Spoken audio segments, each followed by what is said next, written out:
our HBO and the fine ones.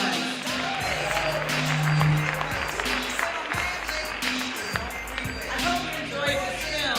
We are pleased to introduce you to our guests.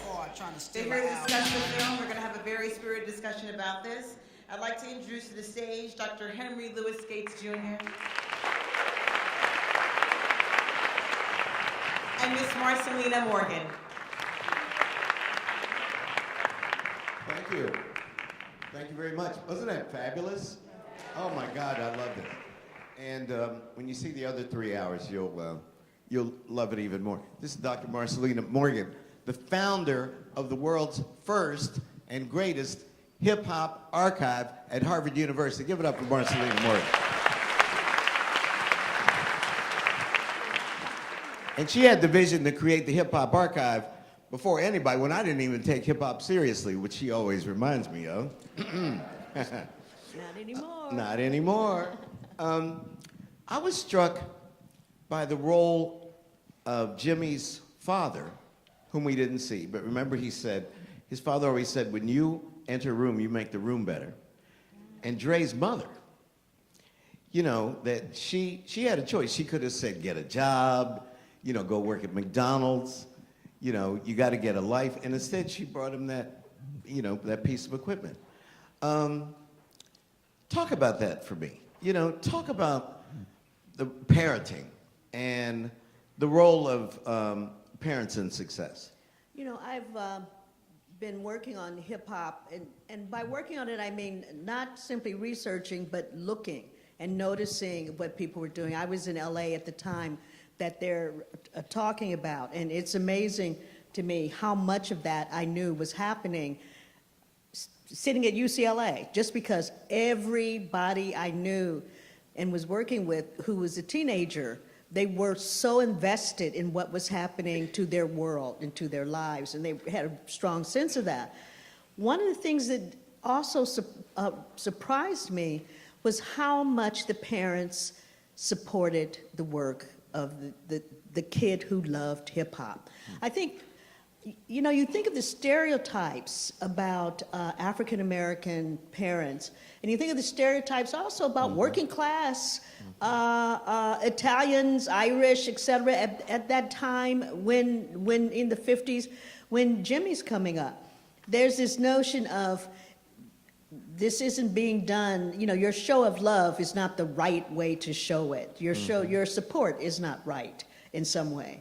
And the sense of watching your child have a passion and know that your child has this gift and making sure they understand they have it.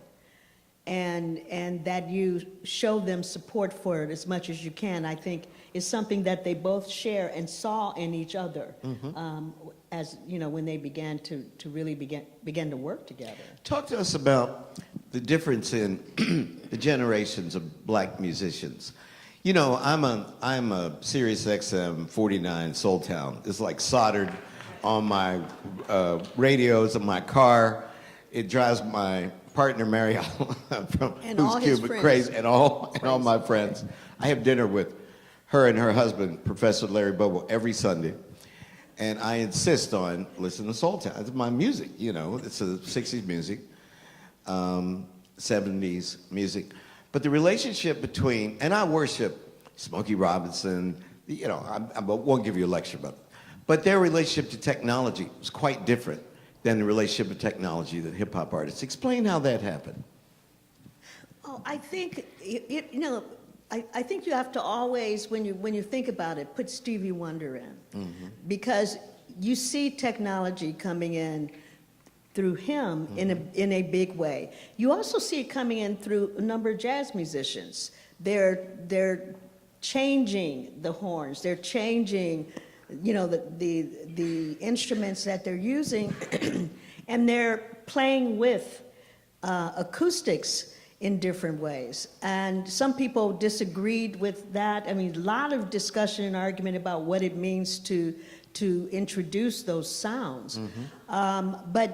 So these kids grow up with the tradition, you know, especially someone like Dre, of tinkering with things and making it into what you need. It's just like when you want something for Christmas and your parent gives you almost that, but not quite, what you do is make it that somehow, you know, whatever it takes, you know, paint it, do whatever.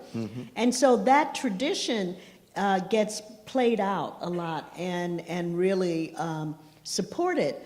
And I know this is, you're probably going to think this is, you know, I'm beating a dead horse on this because I'm going to, I'm sure, say this a lot.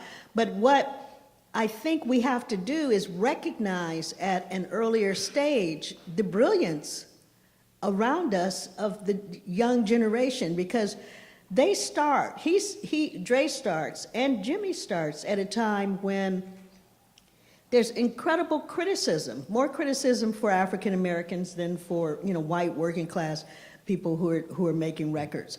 But certainly criticism throughout. You know, if you're doing something creative, it means you're not doing science. If you're doing science, it means you're not real. If you're doing, you know, everything you're doing is being critiqued in this particular way, and they keep going. And it is defiance. It's, I have a dream. I know I can see it. I'm going to continue to do it. But it is heartbreaking in a way to see families and friends who love the person try to talk them out of their dream. You know, and you see it all the time, and that's a hip-hop story that gets repeated over and over again. So it's balanced with the story of I support the child. But I think we more and more have to think about, you know, maybe I will listen and see what's going on. When did you know that hip-hop was here to stay? And not only that hip-hop was here to stay, but it was a major art form. And you all, you know, you're so young, you just take it for granted. But if you're my age, there was a real question. We didn't know, but, you know, what was all this new music? It was experimental. Where's Smokey when I need him, right? Where's James Brown? But you saw that. She brought hip-hop to the Academy, UCLA, to the Ivy League, to Harvard, and to every major research university in the United States. She was the first professor to do it. And she was. She was. Not only that, she got a billionaire, whose name I cannot disclose, to endow the Nas Jones Fellowship at Harvard University. You got to give it up for her, too. Thank you. Well, let me just say, when you're doing these things, you don't think you're doing what, you know, you don't see it as something. I, all the time, wanted to stop doing it. You know, partly because who wants to work with teenagers? You know, all the time, you know, I mean, I remember one time being in some little summer thing in Philly, and the age grades between 12 and 14 is a bad age grade, because boys' voices are changing, you know, so they start off with a high-pitched voice, then it goes low and everything, and they're trying to rap, and the girls rap stronger because their voices are stronger and everything, and you're looking at it and you're thinking, nothing prepared me for this. And, but the passion, and I think what made me keep going was, you know, I believe that my community is full of some of the best thinkers. Certainly, ideological arguments are mind-blowing. And, you know, interests in what in a Harvard setting would be called something like elite or fine. It's just like basic conversation where I grew up. And you have to have your facts, and you have to come back, and you have to, and very often it's about music, right? So who was the person who played this instrument? If you love, you know, jazz so much, or if you're so in R&B, who was that person? And you would have to go back and be able to answer that, to say you really believed what you believed in. And so that kind of activity made it clear to me that, you know, this is higher level analysis, and it's critique in a way that really works across any sort of educational experience. And we're good at it. We've been taught and convinced in many respects that we're not, but in fact, we're really good at it. just because we practice it all the time in childhood. So knowing that is what kept me going in many ways. And also, the institutions kept attacking me.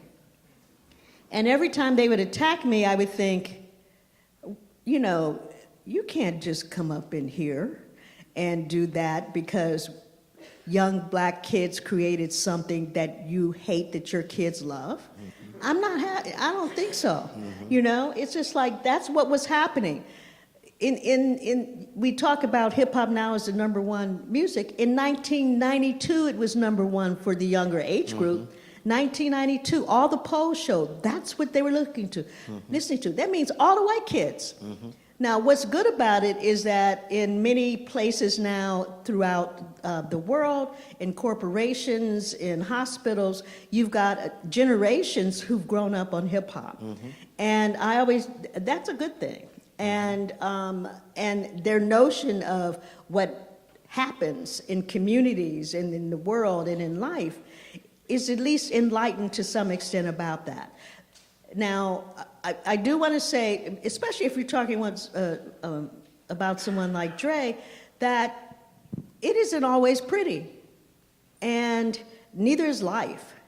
And the beauty of hip hop is that it doesn't say you can't talk about the ugly, but it does say that's not the only thing in life. And so there isn't this notion that it's one thing or you have to be one thing to be real. And you can see that now as you see the older generation in hip hop continue and do the kind of work that they're doing as well, including Dre. You know, who knew Dre, you know, would give money to USC? You know, it's like, y'all forgot about Dre. Yeah. No, it's true. Yeah. Why did the system spend so much time trying to kill hip hop? Well, so of course this is my opinion, but it seemed to me that it's sort of like with a black president. All your kids are listening to young black men, black women, people of color, talking about what's happening in their world and providing not just the description, in many respects, incredibly clear and creative descriptions, but always, almost without exception, hope. So you had rock and people were talking about, you know, jumping off buildings, killing themselves. Hip hop, they're talking about being shot, all these things happening, you know, in great detail, and singing, everything's gonna be all right, you know, everything's gonna be. And if you look at Kendrick Lamar now, that same, it's gonna be all right, it's all right. All of that keeps, look, this is how hard it is, but we're gonna make it. And that part of it, I think, is what draws so many young people throughout the world to hip hop. Because if it's going to be hip hop, it can't be, we're all gonna die. That's not hip hop, you know? It's like, I am the incredible, I am the invincible, I am whatever, but it's not like we all gonna die. And so that's what you need. When did you first hear the two names, Jimmy Iovine and Dr. Dre's name in the same sentence? When they made their USC donation, and it looked like a real commitment. That was hip-hop artists have been doing a lot of work and developing educational programs, et cetera, for years. You know, it's not made public, but a lot have been going on. But this was a major public moment because the Hip Hop Archive started in around 2002, because I moved around from universities. This was the first time another university said, we're doing this. It's going to be Dre on here and Iovine, and that's it. And not only that, we're going to support it, and we're going to publicly say we're doing it. And that meant so much to me because it's sort of like saying, we're really making sure that these institutions that in many respects don't do anything but study us actually become part of who we are. And in that way, they change and really begin to do the jobs that we need them to do and that they say they're doing. Why do you think, one of the things I like about hip hop, particularly as an old school guy, is sampling, right? And I listen and I say, oh my God, they like the same music I like, except they're turning it inside out and upside down. And in one of the hours, one of the guys said, yeah, my daddy was sitting around listening to Hot Buttered Soul by Isaac Hayes all day long, which I used to do when I was in college. But I like that historical aspect. It's bringing the tradition along. It's paying homage to black music before it. Talk about that. Where did sampling come from, and why is it so central to the development of hip hop? Well, I think there are many angles to that question. I think when you listen to, if you know about the history of hip hop, you know it starts with the DJ, and it's a party DJ, right? And it's throwing your hands in the air like you just don't care. So it's old school DJ, and that's what I grew up on. And the DJ was really important. I came to dance, and I expected a good DJ. I was a big time social dancer, and don't mess with me for the next 3 hours, okay? But the ability to rock a party is science. Mm-hmm. You have to understand who's there, what music they grew up on. Sometimes, especially in a city like Chicago, even at a party, you may rock a little gospel because people do a mix in Chicago.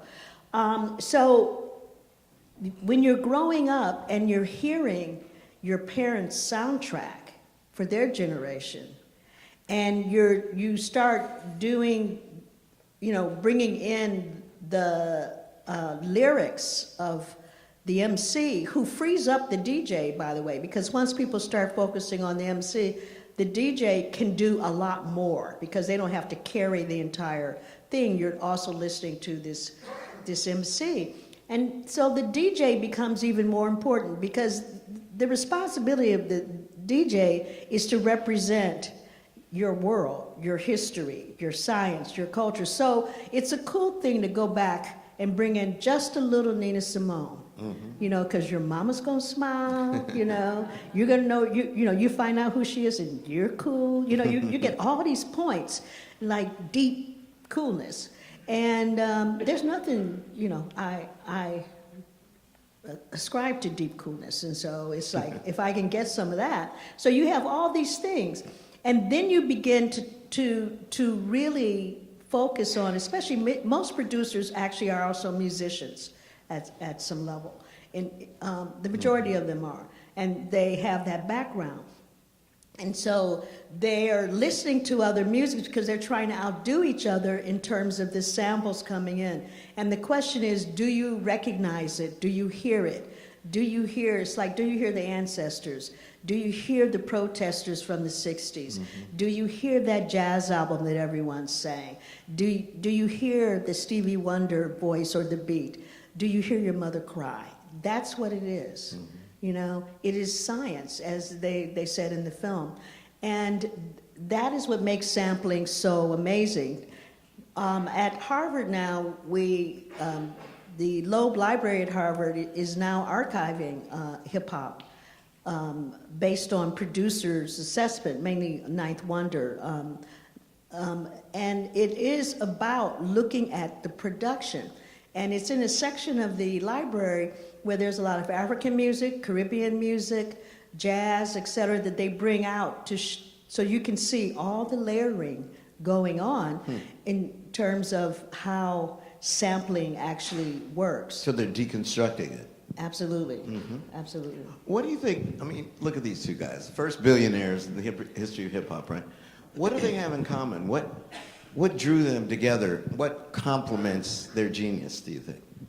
Well, it seems to me, someone said to me after they saw the movie, everybody needs a Jimmy in their life. I was like, someone who's rooting for you. Mm-hmm. And when you see them, you really see what I think of as the power of art and commitment.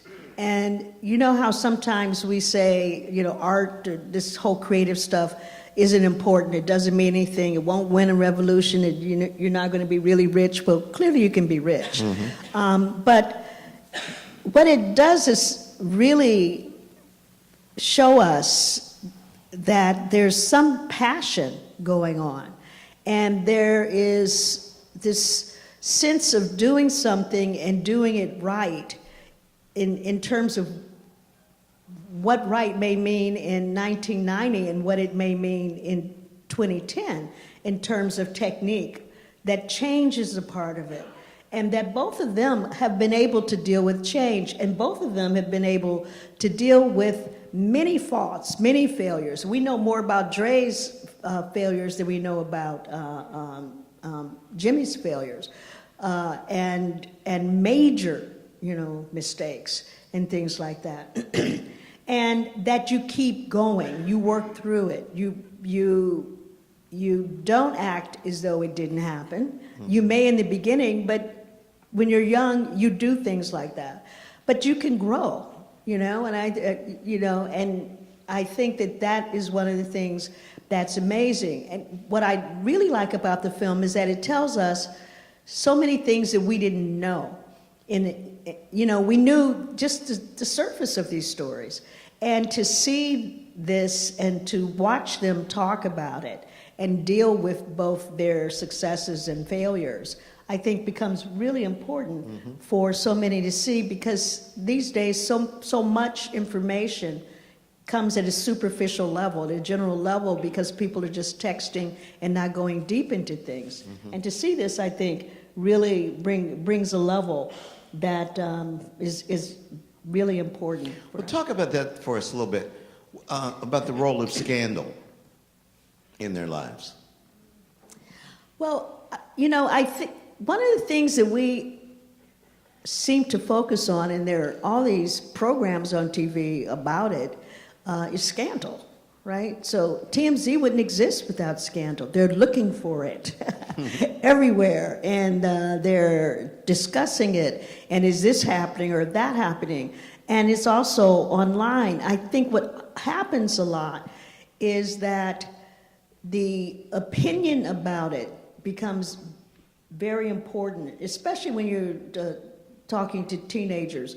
Their focus on that is not about life, family, that people make mistakes. It isn't that. It's you got embarrassed, you're caught, you're this, you're that. And it isn't, there's no place really that they have where people are being rational about these things. And so the question becomes, how do you then address it? And I think in this case, just Dre talking about it, and later in another episode, in fact, Dee Barnes actually is one of the people interviewed. And she's, those of you who may not know, the woman he hit, and there was a court case about. And a number of other people talk who he may have been abusive with over the years. And that he's talking about it, I think, makes all the difference in the world. And, you know, I don't know if that answers your question, but I think that they show scandal in a way that gives us more than just a scandal. You know, what happened? What do you think happened? I think is important. How important, Dre will be now remembered as the first black hip-hop billionaire, but how important is he in the history of hip-hop itself? You know, when you're talking about jazz, you know, we have the canon of jazz. We know the double helix of Louis Armstrong and Duke Ellington, Charlie Parker in another era, et cetera, et cetera. Tell me about his role in the history of hip-hop. Well, I'm not a producer. I mean, and so I can only talk about it in a very narrow way. But his sound is, you know, without question, and his beats without question, are defining moments in the development of hip-hop production. And you always have to give it up for Dre. There are lots of different styles, but his style is distinctive, and he is a great producer. He can see talent and a way, as he showed in the film, to actually make this sound even, you know, with dealing with those big speakers in the back of the cars in LA, you know, you gotta have this beat, this bass that's just there. I think the other side of that is that, you know, this is the guy who bought us Eminem. You know, and so many people, when it was happening, I was in LA at the time, and so you heard all these rumors, Dre's gonna bring out this white guy. And there was someone else that he was supposed to be working with at the same time. Later you learned that it got mixed up in the difficulties he had with Suge Knight and all that the other person did. But at the time it was, how could he not do this? And he's coming with Eminem, how could, and so they did a number of things that were just hip-hop things to do, and that is, you saw Eminem all over the city in underground scenes, battling, and, you know, which is where you end up getting 8 Mile. It's that sort of thing that he was doing, and so as he comes out, you've got more hip-hop heads saying, well, he can do this, he does know how to, and that sort of thing. And then when Dre does his magic with that, well, there you go. And so he really, you know, I think he opened up quite a few kind of pathways just by those, that he was so consistently amazing in terms of his beats, and that he really focused on talent when he needed to, you know. And he could find talent, like Eminem. Yeah. I'm just going to ask you a couple more questions. I'm going to open it up for some questions in the audience. We don't want to, we know that we're the only thing standing between you all and fried chicken and ribs. And I don't want to be stomped to death as you get to Lola's. But, now, again, I don't want to sound like an old fogey, but, okay, let me give you an example. Louis Armstrong did not like Charlie Parker's music. And when Charlie Parker released April in Paris, Louis Armstrong said it wasn't even music. But he didn't kill him. And he didn't try to kill him. You know, there are all kind of rivalries in the history of the black experience. Good Lord. Du Bois and Booker T. Washington, Du Bois and Garvey, in music, of course, you know, et cetera, et cetera, et cetera. But this element of killing each other, you know, I think about what a loss. You know, Tupac, like a Prince, gone. What in the world? Help me understand that. I can't help you understand that. I mean, let me say this. First of all, the music industry was dirtier before hip-hop came in, okay? So it was always deep down dirty. It was dirty, okay? And so you've got a time, especially on the West Coast, where you're dealing with drugs coming in. It's clear that it's, you know, there's no way that various agencies aren't involved because people aren't stopping it from coming in. You've got this growth of all these gangs, and, you know, I remember I was writing a paper when I was writing actually my book, and at the time I'm writing 2 very quick cases of deaf people driving, and they're using sign languages, and someone from Crips or whatever pull up and see it, Crips or Bloods, and kills them. For using sign. That's how bad it was. It was horrible. Okay, it was absolutely horrible. But out of that comes light. This light just keeps coming, you know? And I think that is what gives me, you know, confidence that we're going to be all right too, you know, in the end. Because, you know, speaking from just my perspective, you know, who knew we'd be where we are now? Oh my God! You know, it's just like, where'd that come from? You know, we must have been sleeping, but now we woke, as they say. So, it was out of control, right? And at the same time, if all you have that you're defending is, your manhood or something like that, we're in trouble. If that's it. I mean, there's got to be more that we care about. And I think it's becoming, we're getting back to that more. And I think a lot of artists are dealing with that in a good way. But I do want to say something. When I first started the Hip Hop Archive at Harvard, I could never imagine he would be on this stage asking these questions, because he really, really was critical of hip hop.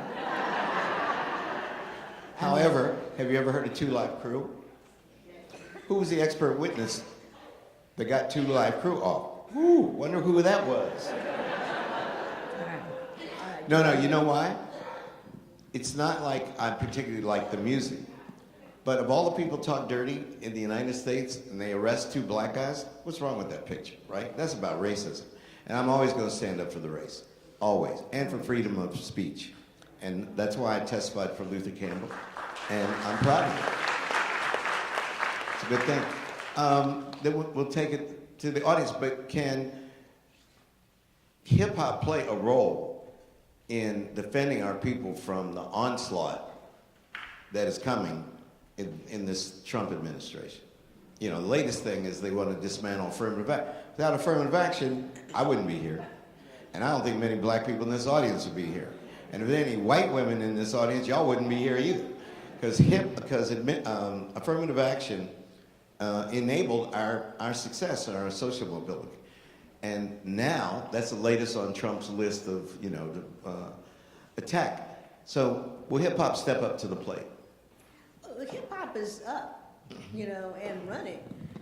And I think it's going to be even more so now. And if you look at social movements that exist now and look at the influence of hip-hop in those social movements, the presence of hip-hop in those social movements is more than there in many respects. And it just makes me feel, as I said, good about the possibilities.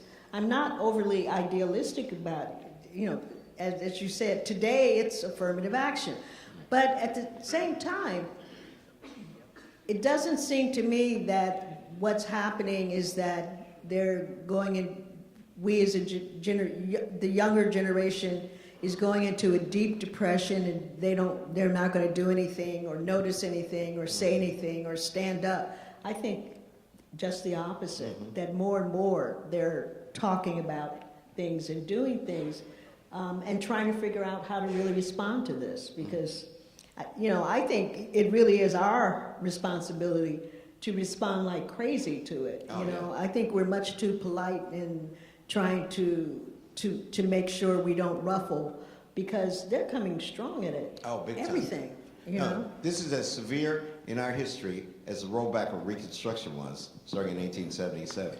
And none of us thought we'd ever be living through that again, but that's what we are seeing. And we have to be vigilant, and we have to fight it. We have to fight it. Let's take a few questions from the audience. There are microphones there. You can you turn the lights up? Charlie, can you guys turn the lights up so we can see people? I'm not going to keep you long, just because I know you're hungry. I'm hungry. Yes, ma'am. Hi, this was a wonderful presentation and a unique approach to hip-hop history for me especially. I'm not necessarily a hip-hop fan, but I thoroughly enjoyed and learned a great deal. It was wonderful for me. My question, I'd like for you to possibly speak more about Dr. Dre's investment, his donation to USC.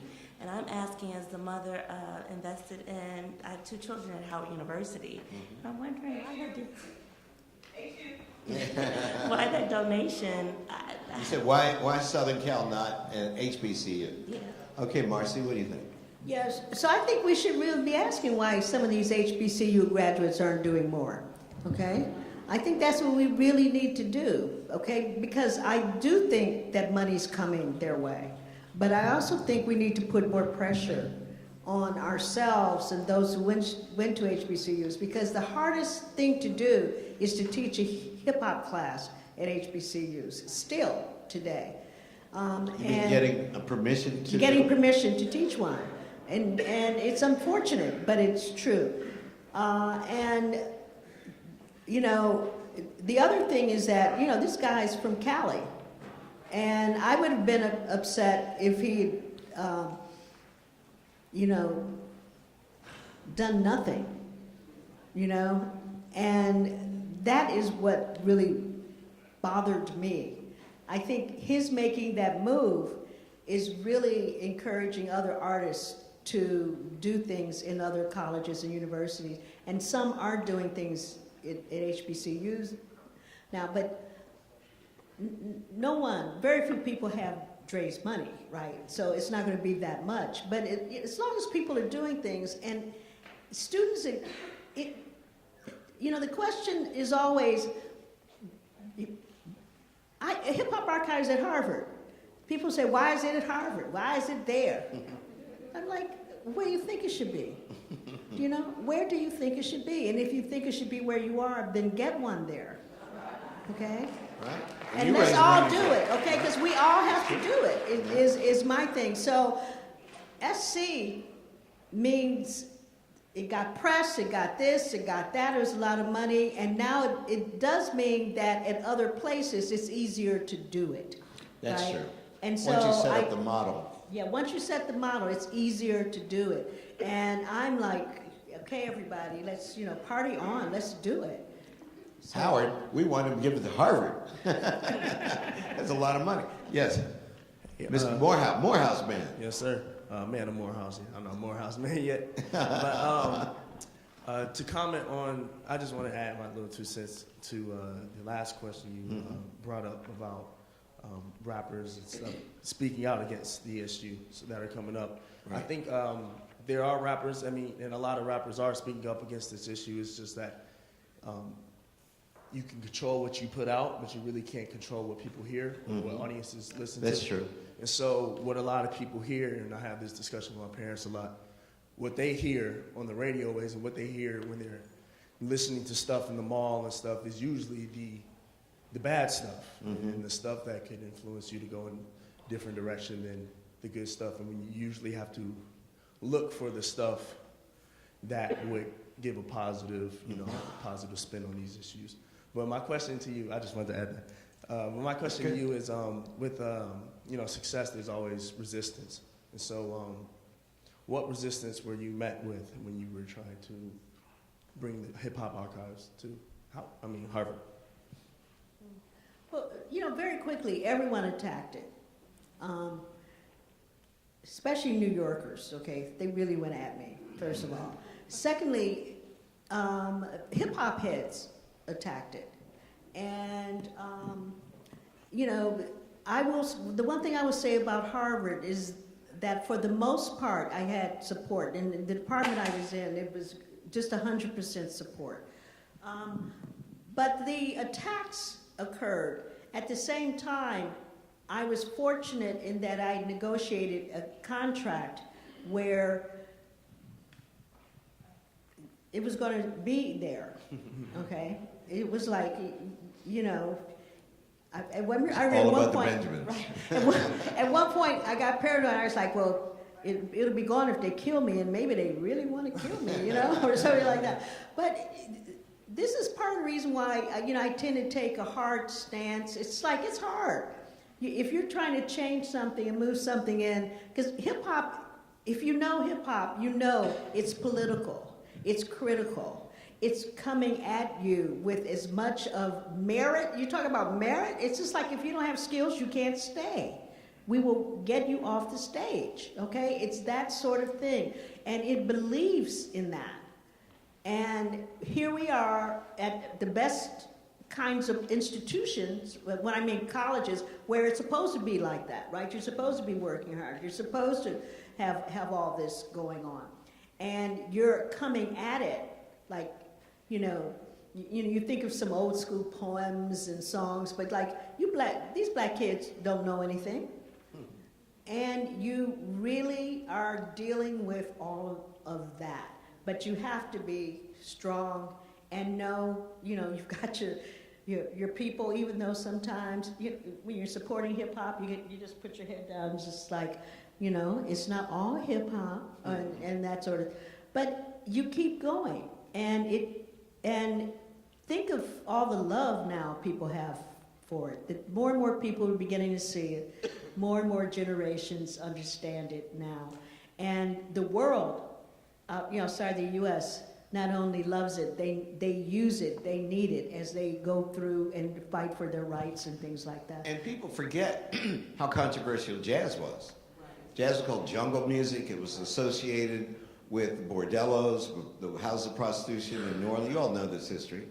But when I was chair of the department, and when she first talked to me about this idea, I thought, oh my God, hip hop archive.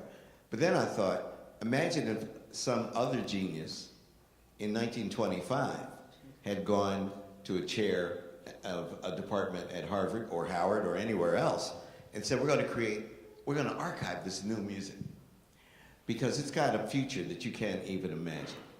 Right now you're associated with Josephine Baker dancing with bananas and Duke Ellington's Jungle Band, but really it is the epitome of genius of our moment, right? You thought, wow, that person would look brilliant in retrospect. And I knew, I might not like the music, but I know genius when I see it. So that was it. He says that now, but I just want to say, That's my story, and I'm sticking to it. Right. He had to take a lot with this. But one quick thing, I started because of the students at UCLA. When they graduated, a number of them came to me with peace books. I don't know if you remember peace books where they used to do all this stuff. And they would say, Professor Morgan, I want you to take this because I'm graduating, I'm going to get a job, I'm going to leave, and I know my mother's going to throw it away, if I leave it in the garage. And so you're an anthropologist, you believe in material culture, you're not going to be able to throw it away. It means something. And they would just drop stuff off, and the word spread that I would take it. And at a certain point, in the department, I was in the African American Studies department at UCLA as chair at the time, actually. We were like, well, what are we going to do with it? And so we got money from the Ford Foundation to organize it and get it to, it was sort of like, that's how it started. And then what are we going to do? And you have all these students who are making it happen. So while I do take credit for it, it's not me. I'm taking credit for everyone who did it. It was that generation, then the next one and the next one. And they don't stop, and they haven't stopped. So what it's doing now, what we've done in the past, is because of people, this whole concept that it's their culture. And if you have things, memorabilia, artifacts, send it to Professor Morgan. I was thinking, the program, this is your 15th anniversary for this great film festival. And you got to give it up for thinking of that on Martha's Vineyard. 15 years, really good. But those programs will be studied one day. 100 years from now, that's really valuable. They will write PhD theses on the politics and culture of the Martha's Vineyard African American Film Festival. I'm serious. That's just how it works. And preserving those kind of artifacts is crucial to the history of our people. We have two more questions, very quick, because everybody's hungry. We got to get to Lola's. Go ahead. Hi. In fact, if you can both ask your questions, and then Marcy can answer them. And then here comes a Miss Orange person. Okay, you're resting. Okay, ask all three. Is that all right?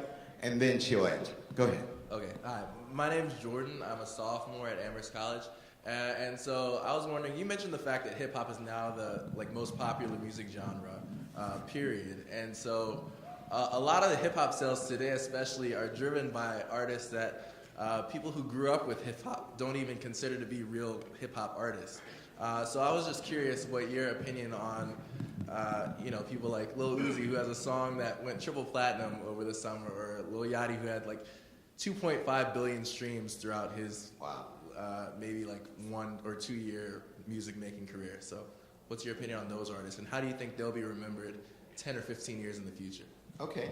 Can you ask the next question? Take them both together, and then we'll let you ask the final question. Okay. My name is Elaine. I'm from Los Angeles and grew up with the whole West Coast hip hop culture. And my question is that in my time, you know, rap music had tremendous political advocacy. It was like the CNN for black people. Right. But with the commercialization, the globalization, and the finances attached to successful rap artists, is there really a role for those artists, or can they even be the political advocates that we saw in that culture in Compton? Great. Why don't you answer those two, and then we'll have a final question. Well, quite a few hip hop artists, especially old school artists, are very critical of a number of things that are happening. They're very supportive of a number of things that are happening too. But if you think about when, what's his name at one point, who came out of Atlanta, and I think he was 15, and it was supersized. Okay, you remember that? Okay. You got me. We were right about that, okay? And so it's just because that moment happens where you're selling, you know, this, doesn't mean that you're not having fun and being young, whatever. But it's just like, is it real? Is it real hip hop? Probably not, you know? And if it turns into being, that means something really creative is going to happen there. And so, you know, I think that's just the reality. So selling doesn't make you a hip hop artist, right? It may make you rich, right? But hip hop is about respect, and you know. What about commercialization? I mean, the other question, that the fact that it's such big business, does it take away its political potency? Well, I think it can, but clearly, I mean, if you just look at Jay-Z now, and that, especially the Ballad of O.J., right? And how people are talking about that particular song, because everything he's saying, whether it's you're a drug dealer or you're a successful business person, whatever, he ends with, in the back song is For Women by Nina Simone, right? Mm-hmm. And each one ends with still nigger. Mm-hmm. And that is mind-boggling to mm-hmm. so many white people, mm-hmm. okay?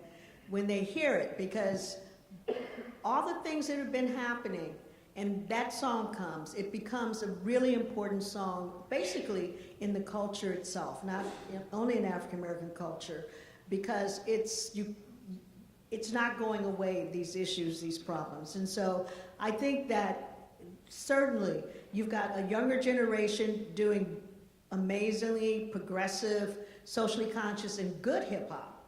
And you've got an older generation, you know, laying down their beats, their lyrics with the perspective, and very commercially successful. And they're still niggas. Mm-hmm. And they want you to know that. Mm-hmm. Final question. So you grow up hearing often that imitation is the sincerest form of flattery. And mm-hmm. so cultural appropriation is arguably something different. Mm-hmm. So with the globalization of hip hop, I'd really enjoy hearing your perspective on this concept of cultural appropriation. Great, thanks. Ooh, okay, so. And let me say one thing. I first realized how important hip hop was globally in January 1993, 3 weeks before Bill Clinton was inaugurated. And I, along with two other Harvard professors, was sent to a Far East tour by the Fairbanks Institute. And so the two other professors and I lectured in Taiwan, Hong Kong, Guangzhou, Beijing, Ulaanbaatar, the capital of Mongolia, and then back in Beijing. And we were at Mongolia State University, where it was January 1993. It was minus 42 degrees Celsius. That is where Fahrenheit and Celsius meet, at minus 42. I had a pair of docksides on because they were the only thing that would expand enough for 3 pairs of socks because I was so cold, right? And the leather disintegrated. I'll never forget this. 40% of the people in Mongolia at that time lived in felt tents called yurts. So they had a nomadic population. They only got surnames in 1989 with the fall of the Berlin Wall. So I had never been further away from home than I was in Ulaanbaatar, the capital of Mongolia. So we are at this dinner in our honor. The president had a little MSU pin on it, cracked me up, Mongolia State University. And he rose to give us a little toast, and my buddies poked me and said that I had to respond to the toast. So I stood up, and there were 2 speakers that had been hidden by big plants. And out of these speakers came 2 live crew. I couldn't believe, I thought that my brain, that I had brain freeze or something, you know. So I go, wow, it's amazing. So the next day, I'm addressing big auditorium people, and I said, how many people have heard of William Jefferson Clinton or Albert Gore? Nobody raised their hand. I said, how many people have heard of Luther Campbell? All these people. And on Sky TV, they had like ninja warrior hip-hop routines and green silk things, you know, that we were watching every night in our hotel. And I go, wow, hip-hop. Maybe I was the last person in the world to know this, but it was a global phenomenon even in 1993. End of parenthesis, end of footnote. Yeah, you know, I think that as long as the people who are like the authenticity police are in hip-hop culture, I value their input, and I think it's really important that we are, you know, talking to people about that, you know, this is hip-hop, that's not hip-hop, irrespective of who's coming in doing it. But when you talk to how hip-hop became global, people always talk about when they saw the films Wild Style or you know, anything associated with dance, and then they saw they can do this, they can do that on their own, they can do this, they got that together, and the beat and the whole notion of the human beatbox, and that you don't need anybody or anything, you just need to know how to do it, and I don't, but I value people who do, and all these things. And if you look at someone like Wu-Tang Clan or, you know, Native Tongues and various other earlier groups who watched kung fu movies with great regularity, then all of a sudden you see all these kung fu moves in the houses and all this other stuff. What young person isn't going to like fall in love with that, you know? It's just like, and then B-boys and B-girls and, you know, pop locking and everything. It is powerful how all of that came together. Now, if somebody just wants a little bit, you know, Beyonce's braids or something, you know, I think we might want to be a little critical that that doesn't make you hip-hop, it doesn't make you like, you know, relevant in any particular way, but good for you. But I think what we don't necessarily, what we have to figure out is how to balance really making sure that people recognize that, you know, they're recognizing that we really are a powerful culture and an important culture throughout the world, especially when it comes to dealing with social issues, because we're known for that throughout the world. And that we want to own that, and at the same time be critical when people aren't owning it. And so, you know, I tell people all the time, always bet on black, okay? Always bet on black. And if you, especially internationally, are going to say the real hip hop now occurs in country A, I am going to criticize you, especially if you're an academic. First of all, artists don't think that way. Hip-hop artists don't think the worst hip-hop is coming out of America, ever, right? Hip-hop artists are like, I want you to listen to what I'm doing, what I'm trying to do, and what I'm bringing. There's room for everything, because there's room for critique of everything. This isn't a genre where you're not supposed to. You're supposed to critique it.